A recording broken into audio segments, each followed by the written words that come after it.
Shalom semuanya, senang kembali dalam program Deep Talk with Pastor. Kita akan melanjutkan tadarusan Alkitab kita pada episode kali ini. Dan seperti biasa sebelum kita mulai, saya mengajak semua untuk satu hati kita berdoa. Bapak yang baik, terima kasih buat hari ini kami boleh melanjutkan tadarusan Alkitab kami semua karena anugerah Tuhan. Maka berikan kami hikmat marifat-Mu, kebijaksanaan-Mu, Roh Kudus-Mu mengurapi kami, setiap kami, sehingga semua kami yang mengikuti program ini, baik yang secara live maupun nanti mengikutinya setelah ditayangkan, kami doa agar kami semua semakin memahami Tuhan dan semakin menjadi pribadi yang bisa mengarahkan hidup kami, paling tidak di sepanjang hidup ini, semua yang kami lakukan itu bisa menyenangkan Tuhan. Jangan satupun kami yang Kau lalui, kami siap diberkati. Haleluya. Bapak Ibu biji mata Tuhan, kita siapkan Alkitab kita masing-masing ya. Kita akan bertadarusan dari kitab Yeskiel pasal 34 ya. Kita coba siapkan Alkitab kita masing-masing. Allah mengerti, Allah peduli segala persoalan yang kita hadapi. Tak akan pernah dibiarkannya ku bergumul sendiri, sebab Allah mengerti.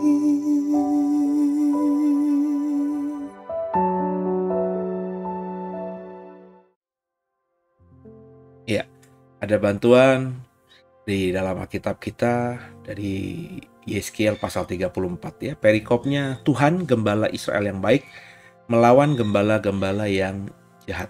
Mari sama-sama kita baca. Ayat 1. Lalu datanglah firman Tuhan kepadaku, hai anak manusia, bernubuatlah melawan gembala-gembala Israel.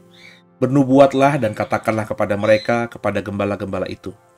Beginilah firman Tuhan Allah, celakalah gembala-gembala Israel yang mengembalakan dirinya sendiri. Bukankah domba-domba yang seharusnya digembalakan oleh gembala-gembala itu? Kamu menikmati susunya, dari bulunya kamu buat pakaian, yang gemuk kamu sembelih, tapi domba-domba itu sendiri tidak kamu gembalakan. Yang lemah tidak kamu kuatkan, yang sakit tidak kamu obati, yang luka tidak kamu balut, yang tersesat tidak kamu bawa pulang. Yang hilang tidak kamu cari, melainkan kamu diinjak-injak mereka dengan kekerasan dan kekejaman. Dengan demikian mereka berserak oleh karena gembala tidak ada, dan mereka menjadi makanan bagi segala binatang di hutan. Domba-dombaku berserak dan tersesat di semua gunung, dan di semua bukit yang tinggi. Ya, di seluruh tanah itu domba-dombaku terus berserak, tanpa seorang pun yang memperhatikan atau mencarinya. Oleh sebab itu, hai gembala-gembala, dengarlah firman Tuhan. Demi aku yang hidup, demikianlah firman Tuhan Allah. Sesungguhnya, oleh karena domba-dombaku menjadi mangsa dan menjadi makanan bagi binatang di hutan, lantaran mengembalakannya tidak ada, oleh sebab gembala-gembalaku tidak memperhatikan domba-dombaku, melainkan mereka itu menggembalakan dirinya sendiri, tapi domba-dombaku tidak digembalakannya. Oleh karena itu, hai gembala-gembala, dengarlah firman Tuhan. Beginilah firman Tuhan Allah. Aku sendiri tidak akan menjadi lawan gembala-gembala itu, dan aku akan menuntut kembali domba-dombaku dari mereka, dan akan menghentikan mereka menggembalakan domba-dombaku. Gembala-gembala itu tidak akan terus lagi menggembalakan dirinya sendiri. Aku akan melepaskan domba-dombaku dari mulut mereka, sehingga tidak terus lagi menjadi makanannya. Sebab beginilah firman Tuhan Allah. Dengan sesungguhnya, aku sendiri akan memperhatikan domba-dombaku, dan akan mencarinya. Seperti seorang gembala mencari dombanya pada waktu domba itu tercerai dari kawanan dombanya. Begitulah, aku akan mencari domba-dombaku, dan aku akan menyelamatkan mereka dari segala tempat kemana mereka diserahkan pada hari berkabut dan hari kegelapan. Aku akan membawa mereka keluar dari tengah bangsa-bangsa dan mengumpulkan mereka dari negeri-negeri dan membawa mereka ke tanahnya. Aku akan mengembalakan mereka di atas gunung-gunung Israel, di alur-alur sungainya, dan di semua tempat kediaman orang di tanah itu. Di padang rumput yang baik akan kugembalakan mereka, dan di atas gunung-gunung Israel yang tinggi, disitulah tempat penggembalaannya. Di sana, di tempat pengembalaan yang baik, mereka akan berbaring dan rumput yang subur menjadi makanannya di atas gunung-gunung Israel. Aku sendiri akan mengembalakan domba-dombaku, dan aku akan membiarkan mereka berbaring, demikianlah firman Tuhan.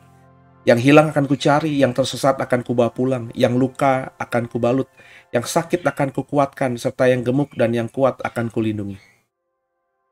Aku akan mengembalakan mereka sebagaimana seharusnya. Dan hai kamu domba-dombaku, beginilah firman Tuhan Allah. Sungguh, aku akan menjadi hakim di antara domba dengan domba, dan di antara domba jantan dan kambing jantan. Apakah belum cukup bagimu bahwa kamu menghabiskan padang rumput yang terbaik? Meski pulakah kamu injak-injak padang rumput yang lain-lain dengan kakimu? Belum cukup bahwa kamu minum air yang jernih? Meski pulakah yang tinggal itu kamu keruhkan dengan kakimu? Apakah domba-dombaku seharusnya memakan rumput yang sudah diinjak-injak kakimu dan meminum air yang sudah dikeruhkan kakimu? Oleh sebab itu, beginilah firman Tuhan Allah terhadap mereka. Dengan sesungguhnya, aku sendiri akan menjadi hakim di antara domba yang gemuk dengan domba yang kurus. Oleh karena semua yang lemah, kamu desak dengan lambungmu dan bahumu, serta kamu tanduk dengan tandukmu, sehingga kamu menghalau mereka keluar kandang. Maka aku akan menolong domba-dombaku, supaya mereka jangan lagi menjadi mangsa, dan aku akan menjadi hakim di antara domba-domba dengan domba. Aku akan mengangkat satu orang gembala atas mereka, yang akan mengembalakannya, yaitu Daud hambaku. Dia akan mengembalakan mereka dan menjadi gembalanya. Dan aku, Tuhan, akan menjadi Allah mereka, serta hambaku Daud menjadi raja di tengah-tengah mereka. Aku Tuhan yang mengatakannya. Aku akan mengadakan perjanjian damai dengan mereka, dan aku akan meniadakan binatang buas dari tanah itu, sehingga mereka dapat diam di padang gurun dengan aman tentram dan dapat hidup di hutan-hutan. Aku akan menjadikan mereka dan semua yang di sekitar gunungku menjadi berkat. Aku akan menurunkan hujan pada waktunya. Itu adalah hujan yang membawa berkat. Pohon-pohon di ladang akan memberi buahnya dan tanah itu akan memberi hasilnya. Mereka akan hidup aman tentram di tanahnya. Mereka akan mengetahui bahwa akulah Tuhan pada saat aku mematahkan kayu kuk mereka dan melepaskan mereka dari tangan orang yang memperbudak mereka. Mereka tidak lagi menjadi jarahan bagi bangsa-bangsa dan binatang liar tidak akan menerkam mereka. Sehingga mereka akan diam dengan aman tentram dengan tidak dikejutkan oleh apapun. Aku akan mendirikan bagi mereka suatu taman kebahagiaan, sehingga di tanah itu tidak seorang pun akan mati kelaparan, dan mereka tidak lagi menanggung noda yang ditimbulkan bangsa-bangsa. Dan mereka akan mengetahui bahwa akulah Tuhan Allah mereka, menyertai mereka, dan mereka, kaum Israel, adalah umatku, demikianlah firman Tuhan Allah. Kamu adalah domba-dombaku, domba gembalaanku, dan aku adalah Allahmu, demikianlah firman Tuhan Allah. Haleluya. Bapak Ibu, ayat-ayat yang kita baca di sini adalah ayat yang dimana Tuhan ingin menegaskan tentang siapa dirinya di tengah orang Israel. Bahwa Tuhan adalah gembala yang sejati. Tuhan adalah gembala yang baik. Tuhan adalah Allah yang menyertai Israel.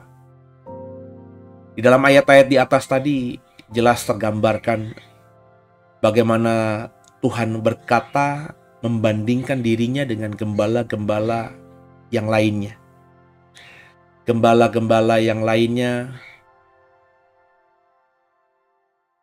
gembala-gembalanya Tuhan, ya kalau kita baca 8, demi aku yang hidup demikianlah firman Tuhan Allah. Sesungguhnya oleh karena domba-dombaku menjadi mangsa dan menjadi makanan segala binatang di hutan, lantaran yang mengembalakan tidak ada. Oleh sebab gembala-gembalaku tidak memperhatikan domba-dombaku, melainkan mereka itu mengembalakan dirinya sendiri, tapi domba-dombaku tidak digembalakannya. Oleh karena itu, hai gembala-gembala, dengarlah firman Tuhan. Beginilah firman Tuhan Allah, aku sendiri akan menjadi lawan gembala-gembala itu, dan akan menuntut kembali domba-dombaku dari mereka, dan akan menghentikan mereka mengembalakan domba-dombaku. Haleluya, terpujilah nama Tuhan. Jadi, kalau kita membaca kitab Yeskiel 34 tadi dengan utuh, Tuhan itu mempercayakan Israel kepada gembala-gembalanya. Gembala-gembalanya di sini bisa berarti leaders, atau para pemimpin, para penatua, tua-tua. Itu bisa raja, bisa nabi, bisa hakim, bisa pemimpin suku, pokoknya pemimpin di dalam bangsa Israel, di tengah umat bangsa Israel, di tengah umat Israel maksud saya. Tapi rupanya Tuhan tahu bahwa yang dipercaya Tuhan untuk menggembalakan ini adalah orang-orang yang fokus pada dirinya sendiri, bukan fokus pada domba-dombanya. Mereka fokus untuk menggemukkan diri mereka sendiri. Orientasi mereka adalah diri mereka sendiri. Bagaimana kalau saya melakukan ini, itu ada keuntungan nggak yang saya dapat? Kalau saya melakukan ini, itu apa baiknya untuk saya? Para pemimpin seperti itu. Mereka melakukan sesuatu mengatasnamakan melakukan untuk umat. Tapi sebenarnya mereka punya agenda tersembunyi. Dalam konteks kita yang hidup di 2022 ini, bahasa yang paling pas itu punya agenda politik sendiri. Berpolitik. Ya, kita tahulah berpolitik itu berusaha menghalalkan segala cara agar mendapatkan kekuasaan untuk dirinya sendiri. Itulah politik. Itulah makna yang paling tepat tentang orang yang berpolitik. Memang tujuan politik adalah untuk mendapatkan kemenangan, kekuasaan, ya, untuk dirinya sendiri. Untuk mendapatkan itu mereka berpolitik. Ya, mereka mempropagandakan agenda mereka dengan dibalut lebih halus, sehingga orang awam, rakyat kebanyakan tidak tahu motivasi tersembunyi mereka. Ya, mereka menawarkan janji-janji kosong kepada banyak orang agar mendukung mereka. Padahal sebenarnya kalau dibicarakan, ya tidak banyak politikus yang ketika memperoleh kekuasaan itu menjalankan janji-janjinya. Hanya 1 dari 1000 orang mungkin, saudara. Begitu langkanya, kalau boleh jujur. Kita sering dengarlah di gedung DPR, MPR, orang teriak, ini demi rakyat, demi rakyat. Tapi sebenarnya yang disuarakan adalah suara hatinya sendiri. Bukan konstituennya. Kalau boleh jujur, konstituennya bahkan tidak mengerti apa yang dibicarakan oleh wakilnya ini di gedung parlemen. Ironis. Mereka mengatasnamakan rakyat, padahal mereka sebenarnya punya agenda sendiri dengan maksud tujuan mereka mengatasnamakan rakyat itu. Di zaman Yeskiel, gembala-gembala Tuhan yang Tuhan percayakan untuk menggembalakan Israel, itu juga fokus pada dirinya sendiri. Ya, hidup di dunia memang penuh dengan godaan, penuh dengan tantangan. Orientasi kita bisa bengkok, orientasi kita bisa berubah ketika kita berhadapan dengan dunia sekitar kita. Nah, inilah yang harus kita cermati dalam hidup ini. Gembala di sini bukan merujuk semata kepada gembala jemaat. Saya tidak bermaksud untuk tidak berkata ini ayat bukan buat saya yang merupakan salah satu dari sekian banyak gembala jemaat. Tapi bisa juga menjadi bagian refleksi dari kita yang menjadi seorang gembala jemaat. Tapi nggak langsung merujuk pada kita, tapi setiap kita sebenarnya. Bukankah setiap kita adalah gembala bagi domba-domba yang Tuhan percayakan kepada kita? Dalam skop kecil, kita mungkin gembala karena kita punya adik-adik yang harus kita berikan contoh teladan supaya mereka lebih hebat dari kita, kakaknya. Kita orang tua yang harus jadi gembala bagi anak-anak kita, supaya anak-anak kita juga bisa mendapatkan contoh figur yang baik dan akhirnya menjadi seseorang yang jauh lebih baik kelak. Kita adalah gembala di tengah lingkungan keluarga kita. Kita adalah gembala di tengah tempat kita bekerja. Kita gembala, kita pemimpin dimanapun kita berada. Siapa orang yang tidak mau jadi pemimpin dalam sebuah komunitas? Maka mestinya dengan asumsi demikian, setiap kita adalah gembala bagi domba-domba yang kita atau yang Tuhan taruhkan di sekitar kita. Ini ayat buat kita. Ayat ini intinya kita harus memperhatikan orang lain. Kita harus peduli pada orang lain. Ya. Makanya ketika Tuhan berkata, gembala-gembalaku itu fokus pada dirinya sendiri, maka semua posisinya, semua apa yang sudah didapatkannya, diraihnya, di-achieve-nya, itu ditarik sama Tuhan. Dan Tuhan berkata, aku sendiri yang akan menjadi gembala bagi Israel. Jadi kalau ada orang yang sudah dipercaya Tuhan menjadi seorang pemimpin, entah itu skop pemimpin terkecil di rumah tangga, atau pemimpin di gereja, atau pemimpin di perusahaan, atau pemimpin di sebuah negeri. Kalau ketika diberikan kesempatan memimpin, kita tidak menggunakan dengan sungguh untuk orang banyak, kekuasaan kita tidak dengan sungguh digunakan untuk memberkati banyak orang, tapi kita gunakan untuk memperkaya diri sendiri, maka Tuhan nanti akan mencabut itu. Dan Tuhan kalau sudah mencabut itu, Tuhan tidak akan berikan kesempatan kepada kita lagi. Coba perhatikan, berapa banyak para pemimpin yang Tuhan sudah cabut dari kekuasaannya bisa memimpin kembali di kemudian hari. Bahkan dalam perpolitikan yang kotor sekalipun, susah. Orang sudah jatuh kemudian bangkit lagi. Sudah hancur nama baiknya terus pulih lagi. Sulit. Kita lihat misalnya di Amerika. Donald Trump, kita tahu pengikutnya banyak. Dia sempat Tuhan percaya jadi pemimpin. Kemudian dia jatuh, dia kalah sama Joe Biden. Ya. Meskipun hari ini kekuasaannya masih atau pengikutnya masih loyal luar biasa, tapi saya sangat meragukan dia bisa naik lagi menjadi presiden. Meskipun secara konstitusi bisa. Ketika dia nanti dalam pemilihan calon presiden dari Partai Republik terpilih kembali, dia bisa jadi presiden lagi. Tapi apakah bisa kembali jadi presiden? Ya. Kecuali dengan kekerasan, dengan kekuatannya sendiri, ya. Bukan dengan demokrasi, bukan dengan keadilan. Sulit, saudara. Itu hanya bisa terjadi misalnya di negara-negara yang agak semi diktator gitu. Seperti di Rusia, itu bagi saya bukan negara demokrasi. Maafkan saya. Meskipun ada pemilihan presiden, Presiden Putin pernah jadi Perdana Menteri, tapi faktanya ya itu muter-muter aja.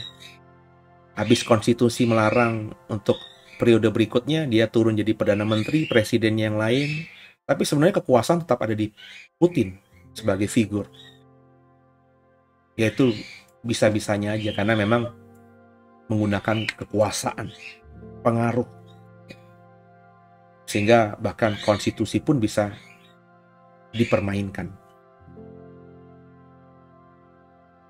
Kalau sudah Tuhan cabut, maka selesai, saudara. Selesai. Maka berdasarkan Yeskiel 34 tadi, mulailah bertanggung jawab menjadi gembala bagi sesamamu. Mari kerjakan bagian kita. Dan itu memang tidak mudah.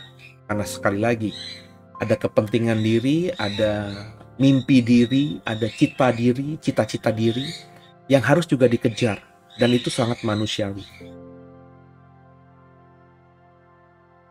Tapi pertanyaan saya, bisakah kita mensinergikan antara menjadi gembala bagi domba-dombanya Tuhan yang Tuhan sudah percayakan kepada kita, dengan tadi berusaha untuk menggapai mimpi-mimpi yang ada dalam diri itu, supaya selaras. Saya tidak bilang ketika kita menjadi seorang hamba Tuhan, kita harus fokus pada diri kita, pada orang lain, dan tidak fokus pada diri sendiri. Firman Tuhan mengatakan bahwa kasihlah dirimu sendiri, ya, supaya kita bisa mengasihi orang lain. Kasihlah sesama manusia seperti kau mengasihi dirimu sendiri.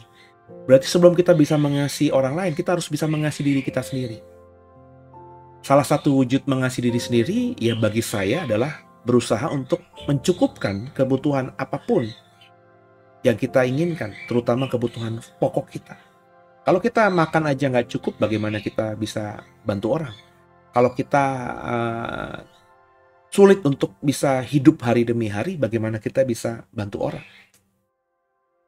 Maka kita harus bekerja terlebih dahulu dengan keras untuk bisa mencukupkan kebutuhan kita sendiri. Baru setelah kita merasa cukup, kita bisa punya energi tersisa untuk memberkati orang lain. Kita bekerja lebih giat lagi, akhirnya kita bisa punya space lebih luang lagi, lebih luas lagi. Dan akhirnya bisa menjadi berkat lebih banyak bagi banyak orang lagi. Bukankah begitu cara bekerjanya? Jadi saya tidak berkata untuk mematikan mimpimu. Saya tidak berkata untuk mematikan cita-citamu ketika kita mau menjadi seorang gembalanya Tuhan atau hambanya Tuhan. Saya masih punya mimpi, saudara. Ya, mimpi yang kalau dibilang boleh bersifat sangat duniawi. Ya. Tapi ketika saya sudah punya orientasi harus jadi berkat bagi banyak orang, mimpi itu tetap ada tapi tidak menjadi sesuatu yang kudu gitu, atau harus gitu.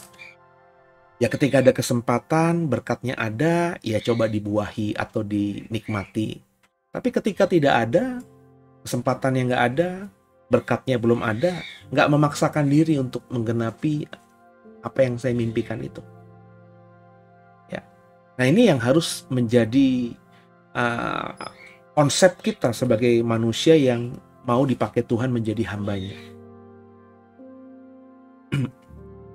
Bukan berarti ketika kita menjadi hambanya Tuhan, terus nggak ada keinginan diri lagi, atau kita mematikan semua keinginan diri kita. Ya, ada orang Kristen yang seperti itu, dengan cara mengasihkan diri di biara, ya, mematikan dagingnya. Kalau itu memang panggilan Tuhan untukmu, silakan saudara. Kalau memang Tuhan memanggil saudara untuk membiara, ya, dalam artian benar-benar tidak lagi hidup dalam kemewahan dunia, tidak berusaha untuk pakai pakaian yang menurut saudara keren, ya pakaiannya seragam begitu aja, sederhana, silahkan. Kalau itu calling. Tapi bagi saya, kalau kita baca Alkitab, nggak seperti itu. Nggak semua orang dipanggil seperti itu. Ya, seperti bagian saya tadi. Saya dipanggil melayani Tuhan, tapi tidak disuruh untuk membiara. Saya justru merasa nyaman, dan itu ukuran.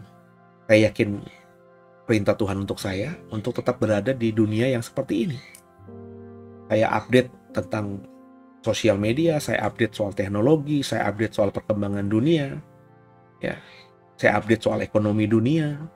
Ya, saya bergaul dengan orang-orang dunia, saya tidak membatasi. Ya. Dan karena interaksi dengan dunia, ya saya masih punya akhirnya terpengaruh sedikit banyak, kan kita bersosialisasi ya. Pikiran dunia itu pasti masuk ada, dan saya tidak mau menafikan hal itu dengan berkata bahwa saya hamba Tuhan sama sekali tidak memiliki keinginan daging. Oh, saya masih pengen handphone saya sudah jadul ya, pengen upgrade handphone yang baru. Ya, tapi seperti tadi saya bilang, ya saya menahan diri, ya masih bisa dipakai, belum ada space yang luang, ya. Berkat masih bisa dipakai lebih urgent untuk hal-hal lain. Ya saya tahan sampai nanti saya merasa waktunya pas gitu. Jadi pengendalian dirinya tuh dapat gitu. Nangkap ya saudara ya. Saya tentu pengen, misalnya bisa punya A, punya B, liburan di tempat A, lakukan A, B, C, seperti orang dunia. Tapi saya bisa mengendalikan diri. Ya. Karena saya tahu ada prioritas lain yang lebih utama misalnya. Nah, ini yang harus dimiliki oleh setiap kita. Jadilah gembala yang bertanggung jawab. Jangan fokus hanya untuk memuaskan keinginan diri. Sebab kalau fokus kita sudah memuaskan untuk kepentingan diri ini tercukupi, kita kerja untuk diri kita, ego kita akhirnya muncul. Dengarkan saya, belajar dari Yeskiel 34. Tuhan akan cabut semua itu. Saya selalu sepakat sejak kecil, sejak saya dengar firman Tuhan, sejak saya tahu firman Tuhan bahwa kita diberkati itu untuk jadi berkat. Esensi seorang Kristen adalah menjadi terang dan garam bagi dunia ini. Nah, terangnya seperti apa, asinnya seperti apa, tergantung kapasitas kita masing-masing. Nangkep ya saudara ya. Ketika Tuhan percayakan hanya misalnya 1 gelas ini saja, maka kita tidak perlu butuh garam yang banyak untuk mengasinkan air ini. Tapi ketika misalnya kita diberikan 2 gelas, ya, maka kita tentu butuh garam yang jauh lebih banyak lagi. Benar nggak saudara?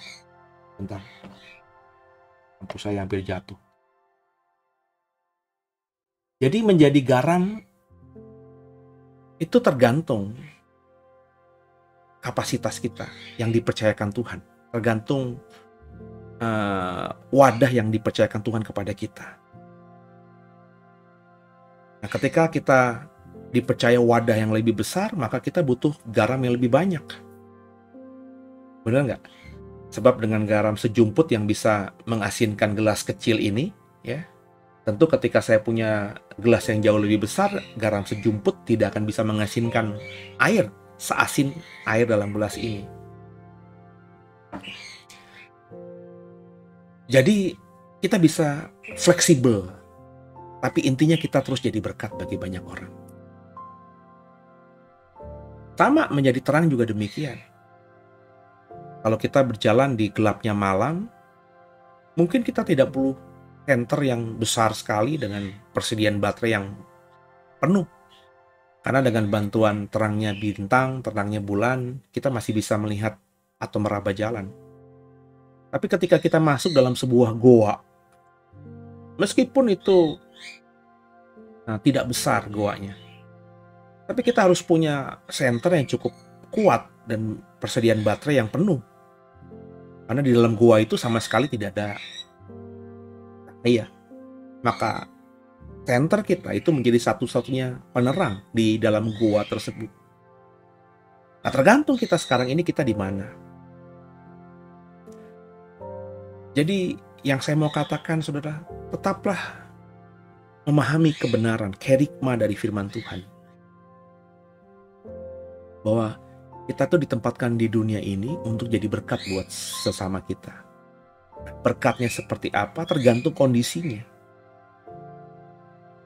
Dan bagaimana kita mau nggak jadi berkat. Maka ketika kita mau semakin memberkati banyak orang, berarti kan logikanya, asumsinya kan kita harus semakin diberkati. Harus semakin banyak berkat yang kita dapatkan. Maka itu otomatis akan berjalan dengan sendirinya. Tapi ketika saudara akhirnya terus mendapatkan berkat, mengejar berkat, sehingga kau berkelimpahan dengan berkat, tapi kau tidak mau membagi berkat itu dengan orang lain, niscaya ada suatu waktunya Tuhan nanti. Itu akan dicabut semuanya. Dan Tuhan akan yang memberkati orang-orang di sekitar ini yang selama ini diabaikan oleh saudara. Cerita soal orang kaya dan Lazarus itu menjadi cermin kan buat kita. Bagaimana orang kaya itu semakin kaya dan semakin memuaskan dirinya sendiri dengan sering berpesta pora tanpa peduli sama sekali dengan seorang pengemis miskin yang namanya Lazarus, yang mengais-ngais roti remah-remah yang jatuh dari meja ketika mereka pesta. Ketika dia pesta. Padahal dia bisa jadi gembala, paling tidak buat Lazarus. Gak perlu dia mengundang Lazarus masuk ke pestanya, karena mungkin itu pesta orang-orang kaya. Tentu dengan mengundang pengemis yang miskin, yang bajunya kumal dan badannya bau misalnya. Ke pesta di mana isinya semua orang-orang kaya, bangsawan, dengan parfum yang wangi, akan menjadi batu sandungan bagi tamu-tamunya. Gak perlu se-ekstrim itu. Tapi kan mestinya bisa. Si orang kaya ini memberikan baju bekasnya buat Lazarus. Setiap pesta memberikan sepiring makanan yang dia bagikan di pesta itu untuk teman-temannya kepada Lazarus. Nggak akan menjadi rugi dia. Memberikan satu gelas anggur yang dinikmatinya bersama teman-temannya kepada Lazarus. Sehingga Lazarus menjadi kuat secara fisik. Dan ketika dia punya penampilan yang sudah oke, dia tentu lebih percaya diri untuk bekerja. Ketika dia sehat, dia punya kekuatan untuk bekerja. Dan akhirnya dia nggak akan meminta-minta lagi. Dan konsep ini kan harus dipikirkan oleh kita. Orang kaya ini berpesta bukan salah. Yaitu uang-uangnya dia. Tapi mestinya dia empati kepada orang di sekitar. Itu yang saya mau katakan, saudara. Nah, di momen Natal ini, kita belajar hari ini untuk menjadi orang yang berusaha memahami Yeskiel 34. Jangan sampai yang kita nikmati hari ini itu diambil oleh Tuhan. Karena Tuhan menilai kita yang sudah diberkatinya ini, berkatnya itu tidak dibagikan bagi orang lain, tapi fokus hanya untuk mengenyangkan diri sendiri. Di Natal ini momen terbaik kita untuk berubah. Ada momentum. Ya.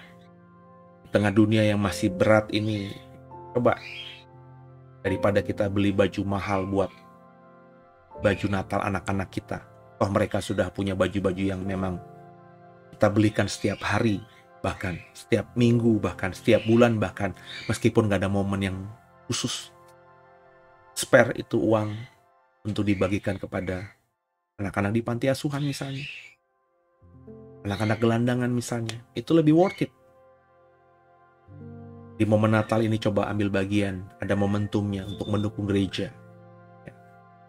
Supaya gereja juga di momen Natal ini bisa bersuka cita, merayakan Natal dan berbagi berkat bagi jemaat yang membutuhkan. Jadi, ayo sama-sama kita belajar hari ini untuk menjadi pribadi yang memahami bahwa kita ini gembala. Tuhan akan mempercayakan 1-2 domba, 100-200 domba, 1000-2000 domba.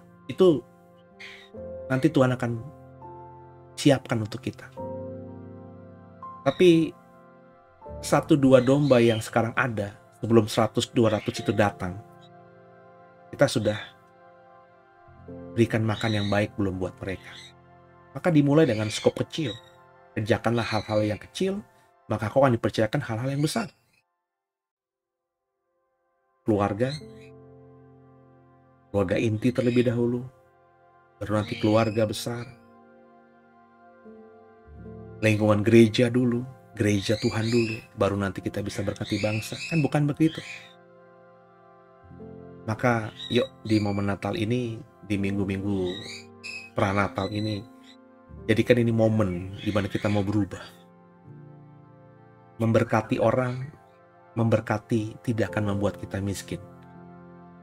Justru dengan kita menabur, apa yang kau tabur itu akan kau tuai.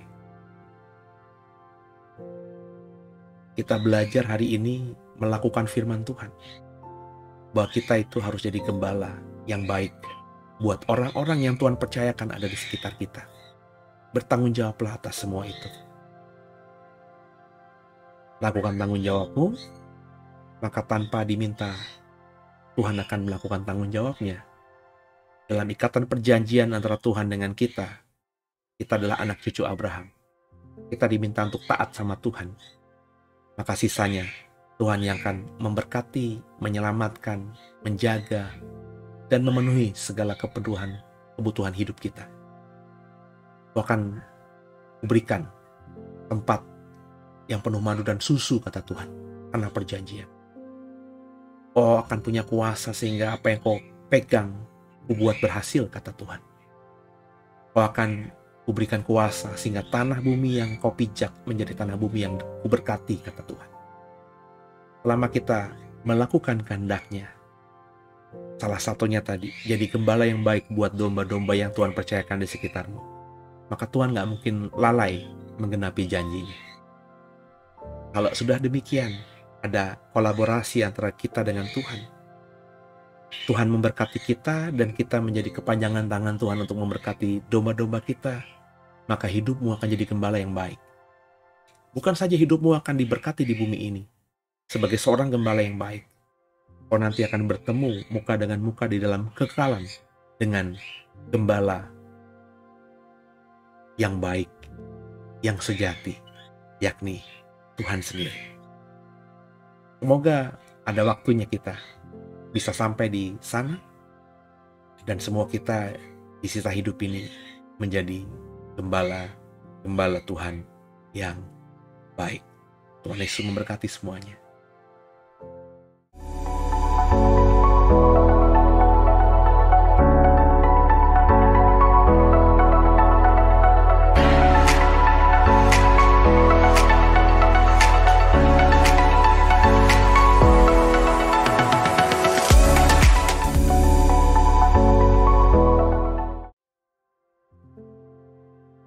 Ya, kita akan akhiri tadarusan kita di episode ini. Dan sebelum kita akhiri, kalau sudah diberkati, tolong di-subscribe, di-like, dan di-share program ini kepada yang lainnya. Dan tunggu program seminggu menjelang Natal dan seminggu menjelang Tahun Baru. Untuk waktu kurang lebih 2 minggu itu tadarusan Alkitab kita akan kita istirahatkan dulu. Panjang hari dari Senin sampai ketemu Senin lagi selama kurang lebih 2 minggu itu di channel ini akan diisi oleh program-program yang berkaitan dengan pesan Natal dan pesan untuk Tahun Baru yang tentunya pasti akan memberkati semua kita. Itu saudara ya. Tolong dukung dalam doa dan mari sama-sama kita satu hati kita berdoa. Makasih Tuhan buat episode ini. Kami belajar untuk menjadi gembala yang baik. Ampuni salah dosa kami. Mampukan kami jadi pelaku firman. Yesus Kristus adalah Tuhan Juru Selamat kami yang hidup, dan ke dalam tangan mula kami serahkan tubuh, jiwa, dan roh kami. Haleluya. Amin. Pujilah nama Tuhan. Dan sampai ketemu di episode berikutnya. Tuhan Yesus memberkati. Haleluya.